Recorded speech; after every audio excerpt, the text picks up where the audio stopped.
Halo semuanya, salam sehat. Perkenalkan saya Dr. Ayu Gayatri. Bagaimana kabar semuanya hari ini?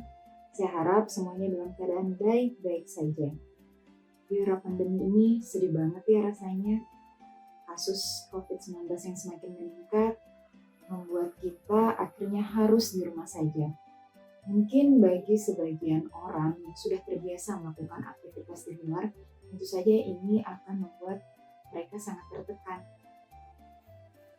Oleh karena itu, pada kesempatan ini saya akan sharing suatu topik tentang kesehatan yang nantinya juga akan menambah kegiatan bagi yang di rumah aja.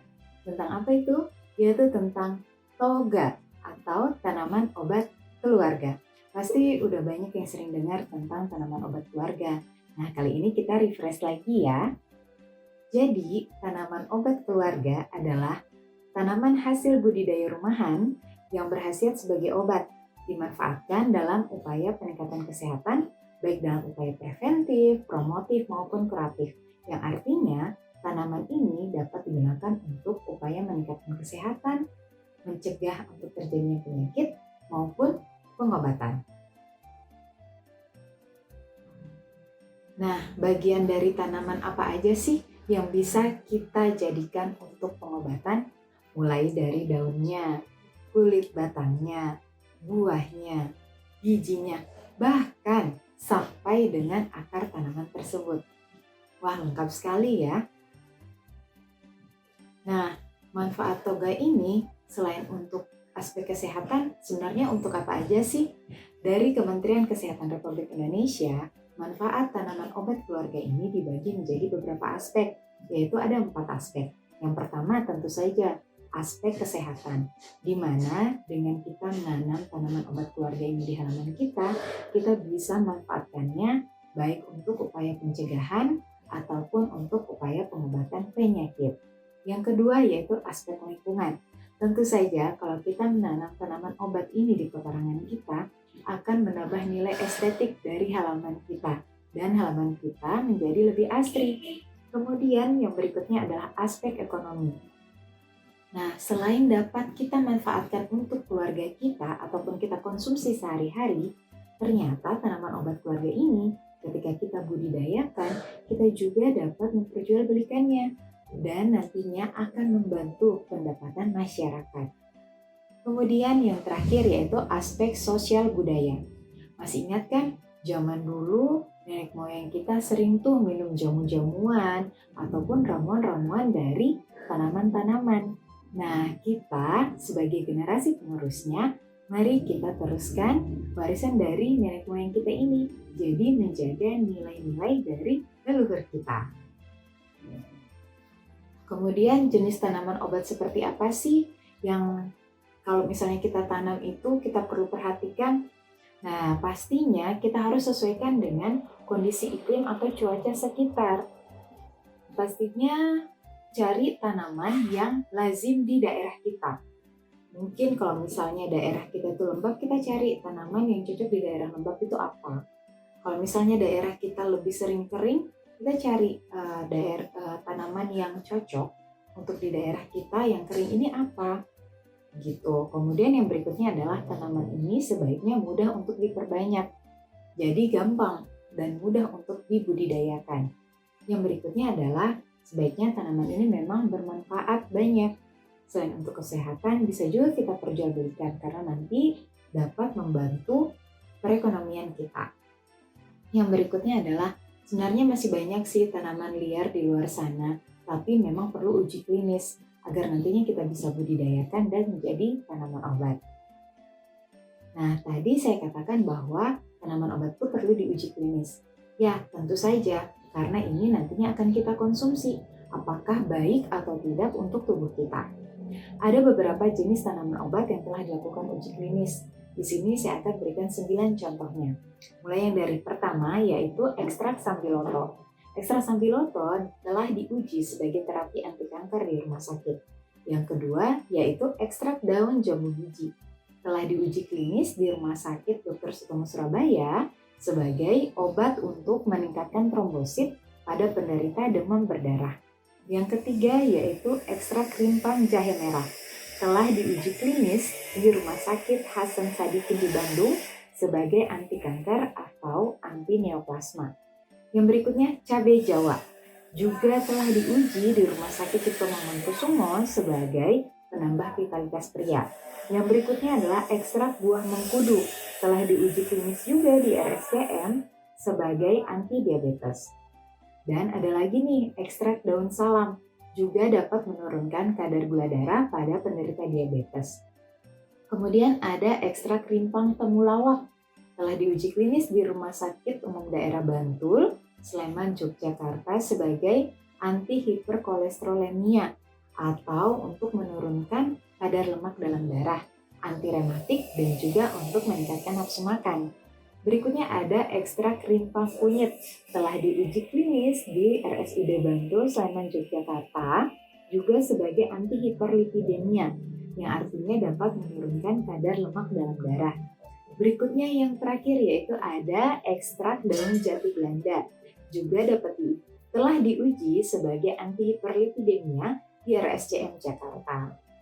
Nah, banyak banget ya ternyata tanaman-tanaman di sekitar kita yang mungkin kadang kita jadikan bumbu masakan atau kita hanya tanam begitu saja, ternyata dapat bermanfaat untuk membantu dalam upaya pengobatan maupun mencegah penyakit. Berikutnya saya akan membahas 2 tanaman yang sering banget kita temukan, bahkan sering kita konsumsi sehari-hari. Ternyata 2 tanaman ini banyak banget nih manfaatnya. Apa aja? Nah, tanaman yang pertama ini yaitu kunyit.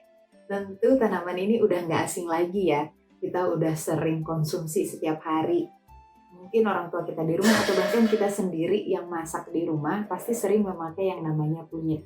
Ternyata kunyit ini banyak sekali manfaatnya. Untuk apa aja?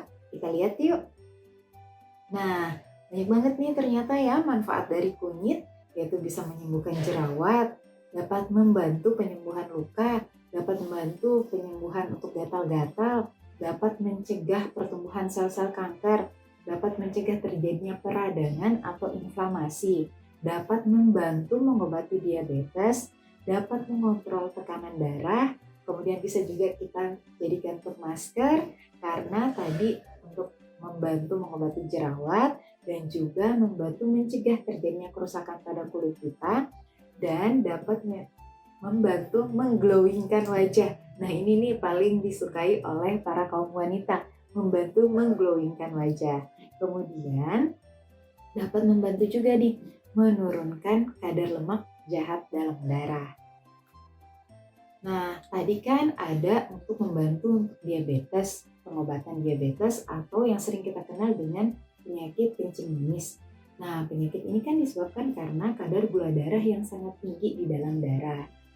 Terus membantunya caranya seperti apa? Nah, di dalam penyakit diabetes atau kencing manis, di sini karena kadar gula dalam darah itu sangat tinggi, ini dapat menyebabkan terjadinya peradangan atau inflamasi pada dinding-dinding pembuluh darah yang membuat nantinya ada luka dan lecet.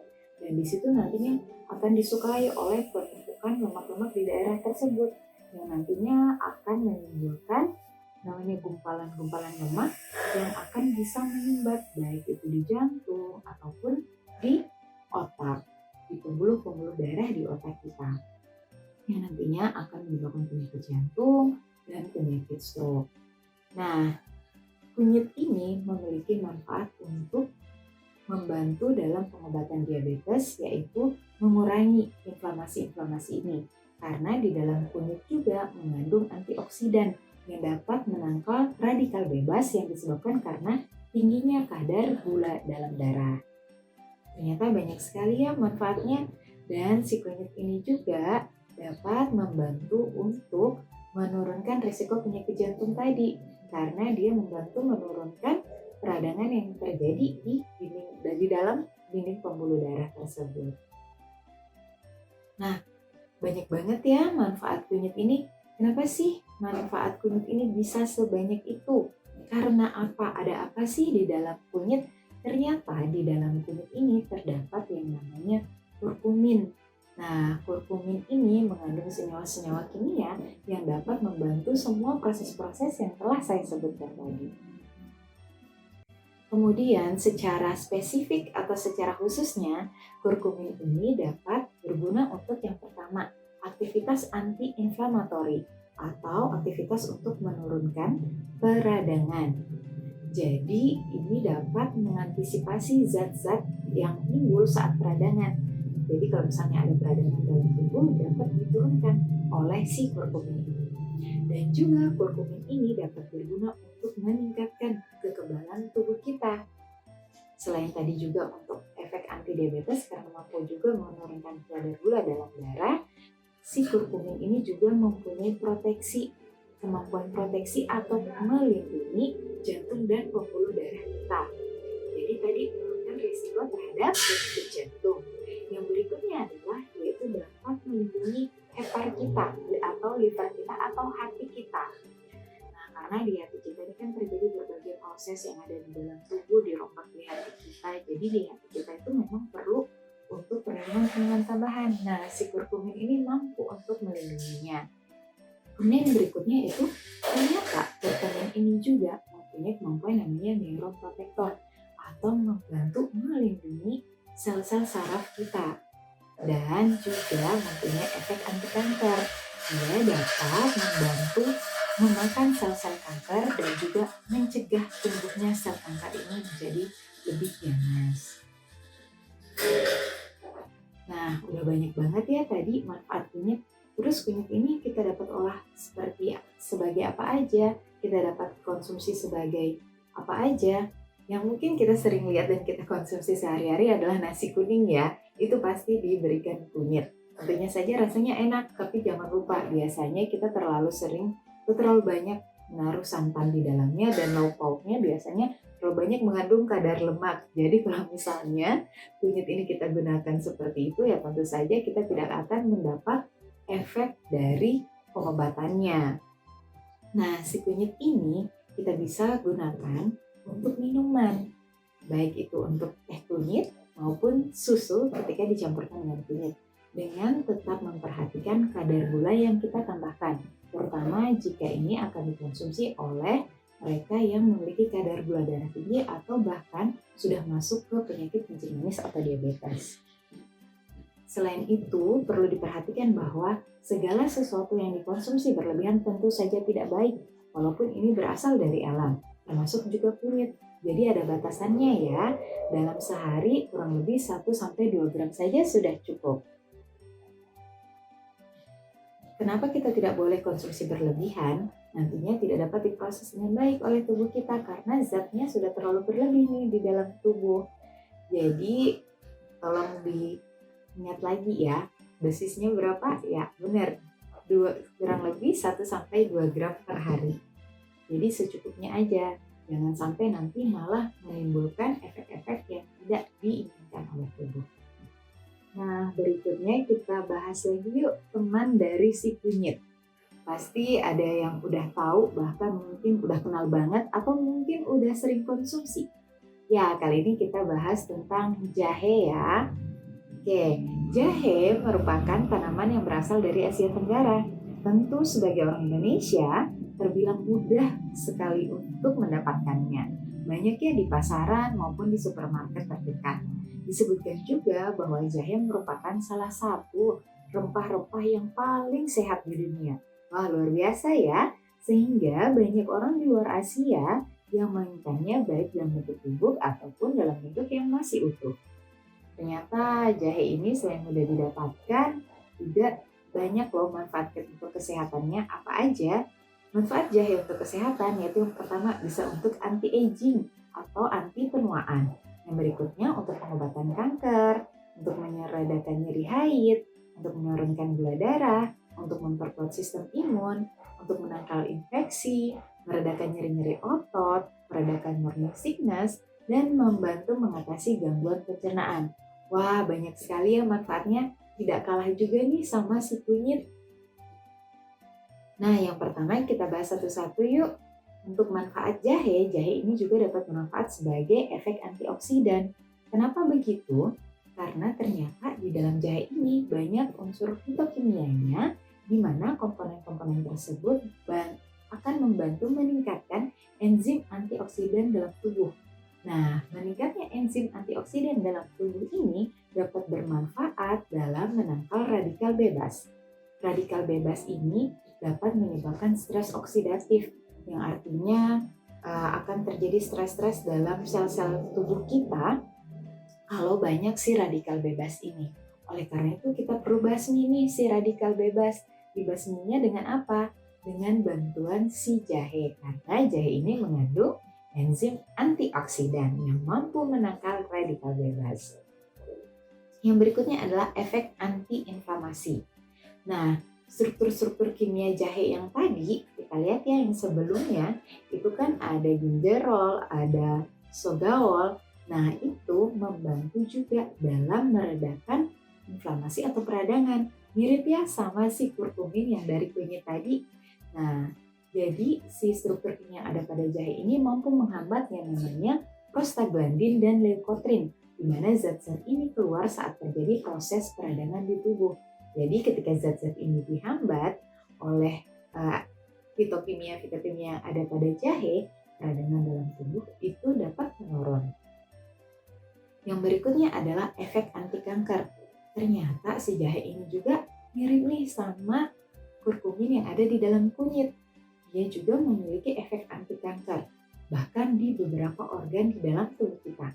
Yang pertama, kandungan di dalam jahe dapat mengaktifasi beberapa enzim seperti glutathione peroksidase, glutathione transferase, dan glutathione reduktase, di mana enzim-enzim ini nantinya akan menekan sel-sel kanker di kolon atau di usus besar kita. Jadinya nanti akan mencegah dan menghambat terjadinya kanker di usus besar.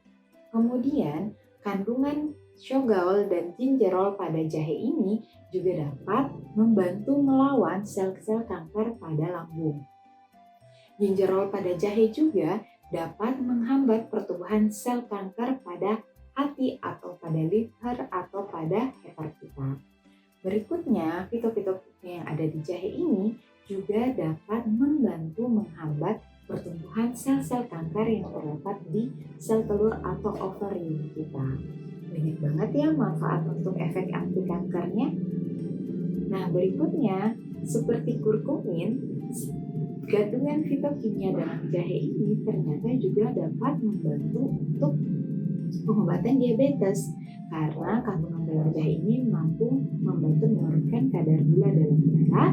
Selain itu juga mampu menurunkan kadar kolesterol atau lemak jahat di dalam darah. Nah, kita sampai di cara konsumsinya. Bagaimana sih mengkonsumsi jahe? Pastinya udah gak asing lagi.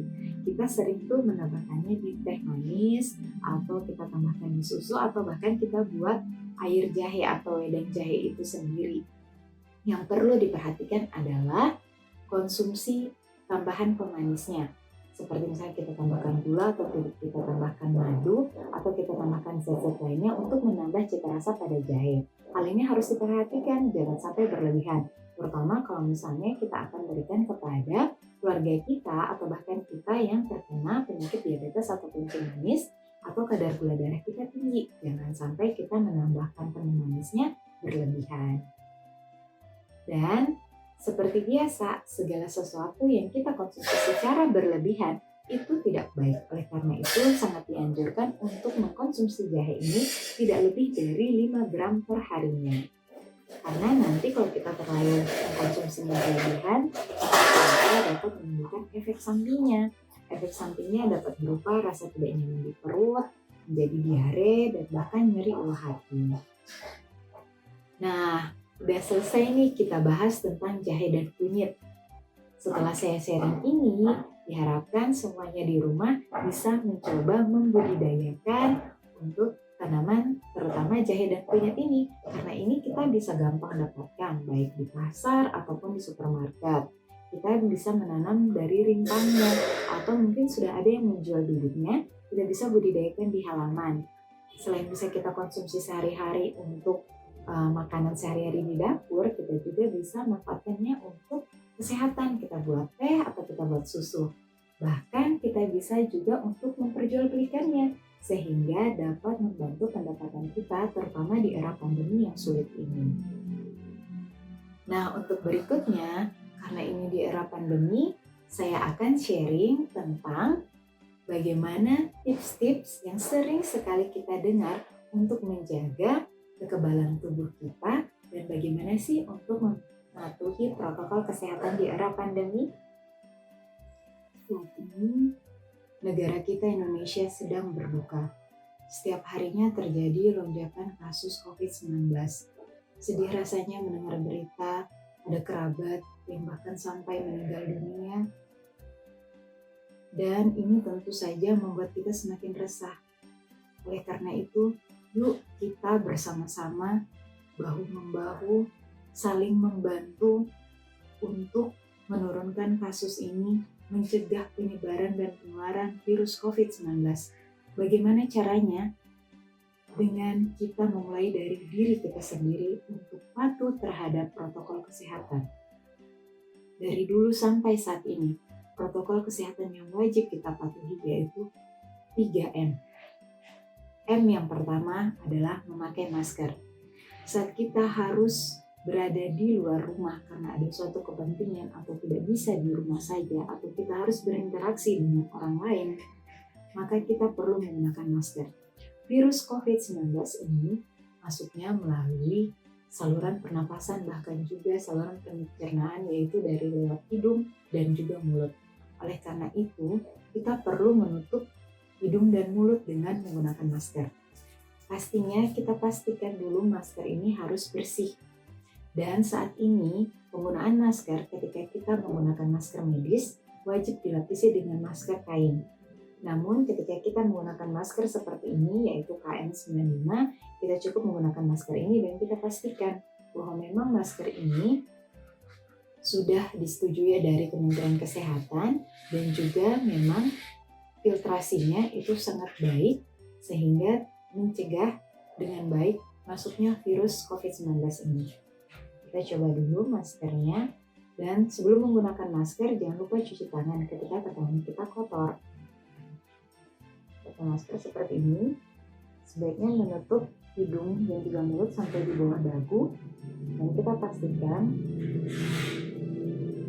tidak ada udara yang keluar masuk sehingga tidak ada dan meminimalisir masuknya virus COVID-19. Nah, untuk memastikannya bahwa apakah masker kita ini baik, yaitu bisa dengan kita pastikan seperti ini. Ini ada korek api, atau mungkin kita pasang lilin. Kita coba tiup apinya. Kalau misalnya dia lama mati, berarti masker kita ini lapisannya sudah cukup baik.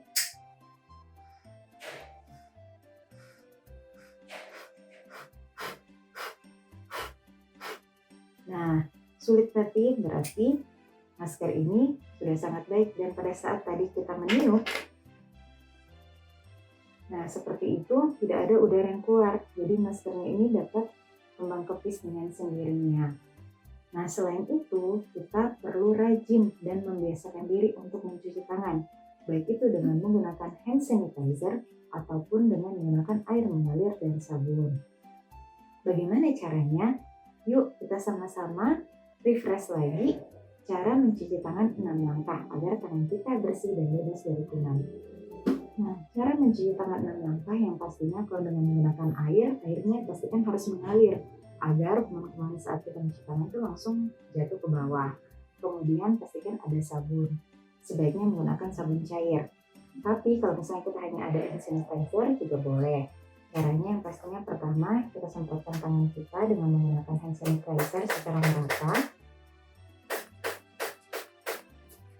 Kemudian kita gosok seperti ini telapak tangan, kemudian bersihkan punggung tangan, sela-sela jari, kemudian kelihatan mengunci, kemudian kita bersihkan jempol, kemudian ujung-ujung kuku.